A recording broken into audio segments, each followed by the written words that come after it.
اللہ تعالیٰ نے فرمایا کہ کما حق تلاوت کرتے ہیں وہی ایمان لانے والے ہیں، یعنی ایمان کی دلیل ہے کہ قرآن کی تلاوت کی جائے. جو قرآن کی تلاوت نہیں کرتا اس کا ایمان محفوظ نہیں ہوگا. لیکن تلاوت کہتے کس کو ہیں؟ کیا تلاوت صرف پڑھنے کا نام ہے؟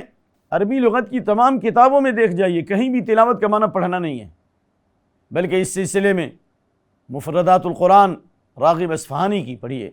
تلاوت کا معنی بتاتے تلو الناقہ، اونٹنی کا بچہ جب اپنی ماں کے ساتھ چلتا ہو.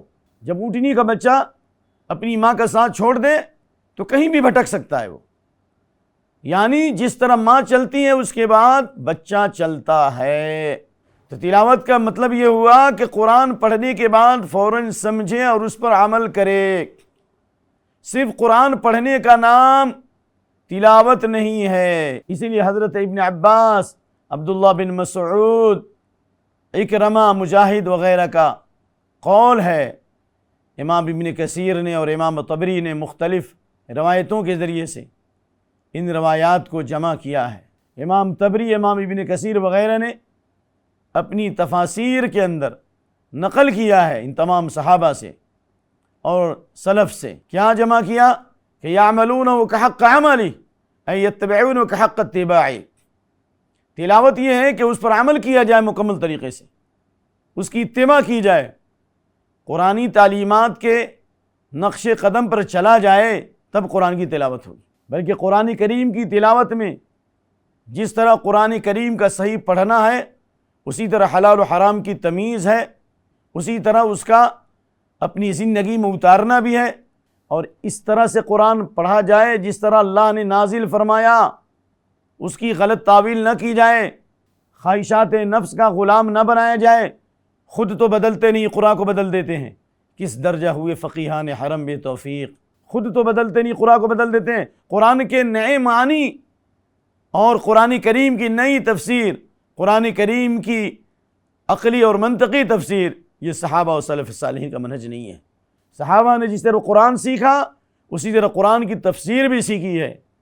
یہی منہج آج تک قائم ہے، اور اسی کے مطابق اگر ہم قرآن کو سمجھیں گے تو ہم ہدایت پائیں گے، ورنہ اس منہج کو چھوڑ دیں گے تو ہم گمراہ ہو جائیں گے.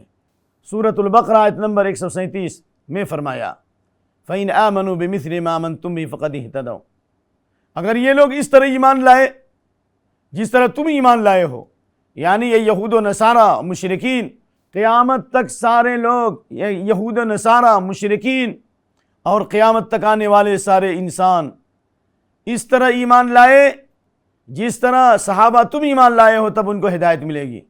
اگر تمہاری طرح ایمان نہیں لائیں گے، تمہارے راستے سے الگ ہو جائیں گے، صحابہ کرام کے نقش پا سے اگر دور چلے گئے تو کیا ہوگا؟ فَإِنَّمَا هُمْ فِي شِقَاقٍ. ہمیشہ اختلاف میں ہوں گے، ہمیشہ مشقت میں ہوں گے، ہمیشہ تکلیف میں ہوں گے. تینوں معنی ہیں، اختلاف میں ہوں گے، مشقت میں ہوں گے، تکلیف میں ہوں گے، کیونکہ شقاق یہ تینوں معنی سلف نے بیان کیے ہیں. اگر صحابہ کے فہم کے مطابق قرآن کو سمجھیں گے، دین کو سمجھیں گے تو کیا ہوگا؟ فَسَيَكْفِيكَهُمُ اللَّهُ. اللہ آپ کے لیے کافی ہو جائے گا. اس لیے صحابہ کا فہم ضروری ہے قرآن کے اندر، اور صحابہ کا منہج اور طریقہ اختیار کرنا قرآن کریم کی تعلیم کے لیے ضروری ہے. تب جا کر ہم دنیا والوں کو امن و سلامتی کا درس دیں گے، فتنے و فساد سے دنیا آزاد ہوگی، امن و شانتی کا دنیا گہوارہ بنے گی. اسی لیے اللہ رب العالمین نے فہم قرآن پہ زور دیا ہے، اور اس آیت کی تفسیر میں حضرت ابن مسعود کا وہ قول بھی سن لیجئے، والذی نفسی بیدہ ان حق تلاوتہ ان یحل حلالہ ویحرم حرامہ ویقرأہ کما انزل ولا يتأولہ علی غیر تاویلہ.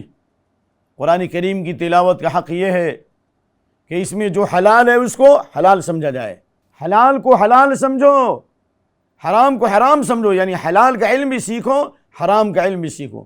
حلال کو حلال سمجھو، عمل کرو اس پر. حرام کو حرام سمجھو، اس سے بچو، اور اس طرح پڑھو جس طرح اللہ نے اتارا ہے. مرسی ٹی وی کے مزید ویڈیوز کے لیے ہمارے چینل کو سبسکرائب کریں اور بیل آئیکن کو ضرور دبائیں. جزاک اللہ خیرن. مرسی ٹی وی، پیغام رحمت.